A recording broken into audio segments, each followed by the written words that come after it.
Ever since you were young, you've been fed a specific piece of advice on a loop. It's the punchline of every graduation speech, the morale of every movie, and the aesthetic of millions of social media posts.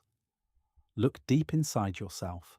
Find your true, authentic self. And once you find it, stay true to it. Sounds deeply inspiring, doesn't it? But what if I told you that this most popular piece of 21st century advice is actually a toxic lie, a perfectly designed trap that is currently imprisoning your true potential? Think about it for a second. If finding yourself is the ultimate key to happiness, then why is our generation, the most self-obsessed, self-analyzing generation in human history, experiencing record levels of anxiety, burnout, and depression? We take personality quizzes. We eagerly label ourselves as introverts or extroverts. We box ourselves into astrological signs. We dig constantly into our own psychology, hoping to unearth a glowing, solid diamond called our passion. But instead of freedom, most of us just end up feeling completely stuck. Over 2,000 years ago, a group of brilliant thinkers in the East actually foresaw this exact psychological disaster. Their philosophy wasn't a collection of comforting quotes to print on a t-shirt. It was a sharp, pragmatic, and highly disruptive system of thought that completely shatters what we believe today. They argued that there is absolutely no such thing as a fixed, true self waiting to be discovered. In fact, your obsession with looking inward is precisely what's preventing you from moving forward. So if there is no authentic self, who are you? Well, brace yourself for an uncomfortable truth. When you look inside, what you are discovering is not your pure, unadulterated core. What you are finding is simply a messy, chaotic collection of habits, conditioned reflexes, and behavioral patterns that have crystallized over time.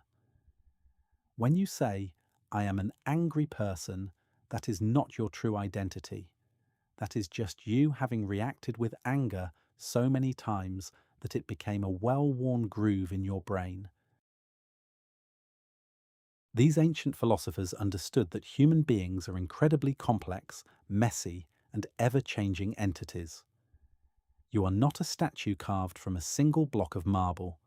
You are more like water, constantly shifting and reacting to the terrain it flows over. You are a different person when interacting with your mother, a different person when hanging out with your best friend, and a completely different entity when dealing with a rude stranger on the bus. None of those versions are fake. They are all you, dynamically responding to your environment. Embracing this reality is tremendously liberating. When you stop believing you have a fixed nature, you can no longer use it as an excuse for your flaws. You can no longer say, "I can't learn that skill because I'm just not a logical person," or "I can't network because I'm an introvert." Those labels are entirely self-imposed. By defining yourself so strictly, you have constructed a psychological prison, walked inside, and voluntarily thrown away the key. If we aren't a fixed self, and if we are just a bundle of hardened habits, how do we actually change? How do we build a great life? The ancient answer to this will probably surprise you. It doesn't require you to quit your job, pack a backpack, and climb the Himalayas to meditate. It doesn't demand giant dramatic leaps of faith. Instead, the power to completely rewire your reality lies in the smallest, most mundane, microscopic actions we take every single day.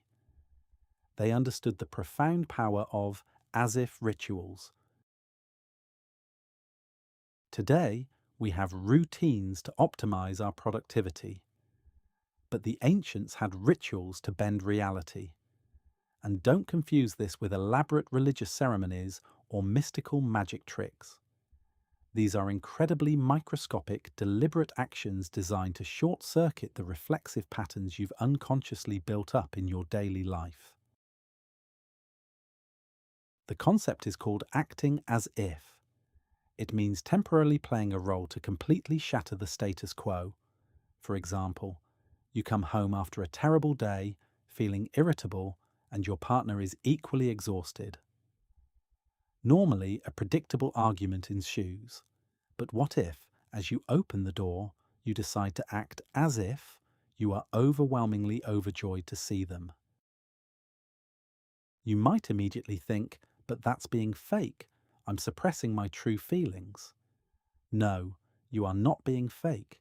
You are using a micro ritual to carve out a completely new dynamic. By acting differently, the other person responds differently. Suddenly, that pretend joy creates a genuinely warm energy. You aren't suppressing yourself. You just re-engineered your entire reality in a single fractional moment. As you start practicing these micro shifts, you'll notice a massive, glaring flaw in how modern society defines success. It's the obsession with the 5-year plan. From the time you are in school, you are pressured to know exactly who you are, what your passion is, and what you'll be doing for the rest of your life. We are forced to draw a straight line into the future. But think about it. If your self is not fixed and you are constantly evolving through new interactions, how on earth can you make concrete plans for a person who doesn't even exist yet? Locking in a rigid life plan based on what you think you like right now is like trapping your future self in a cage. It completely blinds you to serendipity and unexpected opportunities, which is the actual foundation of all great lives. Instead of trying to strangle the future with rigid control, these ancient minds offered a far more sophisticated concept: Wu Wei, or effortless action. Do not mistake Wu Wei for laziness, passivity, or giving up on life. In reality, it is the absolute highest state of active engagement and hyper-focus, but completely free from the friction of the ego or forced effort. Imagine a world-class swimmer gliding through the water, or a master jazz musician improvising on stage. They aren't pausing to intellectualize where their hand should go or what the exact next note is. They are perfectly, seamlessly merged with the present moment. That is Wu Wei. You aren't forcing the world to bend to your rigid will. You are training yourself to be sharp enough to respond perfectly to whatever rhythm life throws at you. To reach this state of effortless action, we have to let go of our biggest modern delusion, the idea that we are completely independent, isolated islands. We live in a society that relentlessly glorifies the self-made individual. But from the ancient perspective, this egocentric worldview is the exact root of our loneliness and misery.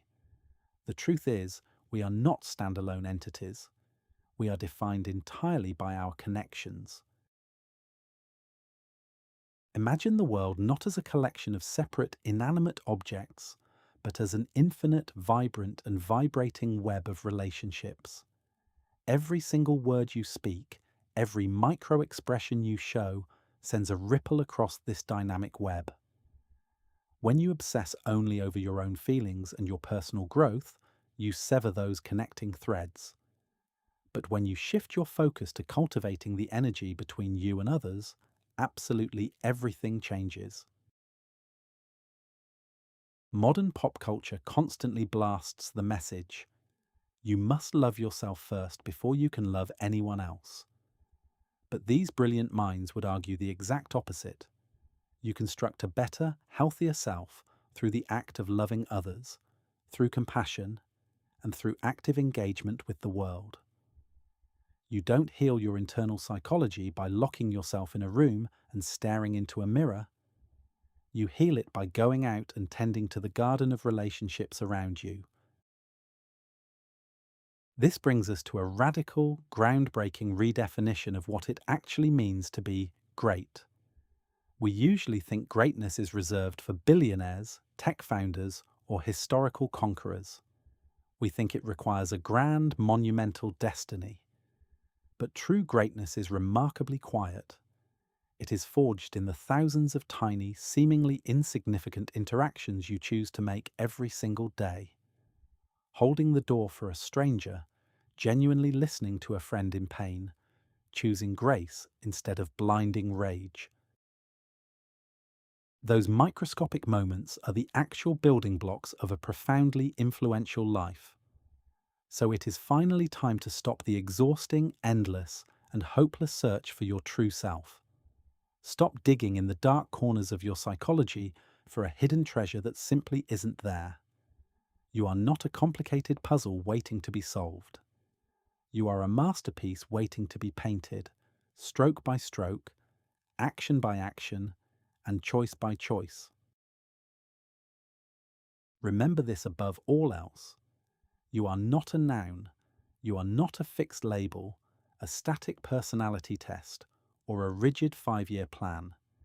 You are a verb. You are a continuous, dynamic, and breathtaking process of becoming. Step out of your own head. Break your automated habits. Start acting as if. Embrace the messy, beautiful reality of human connection, and start constructing a life far more brilliant than anything you could have ever planned.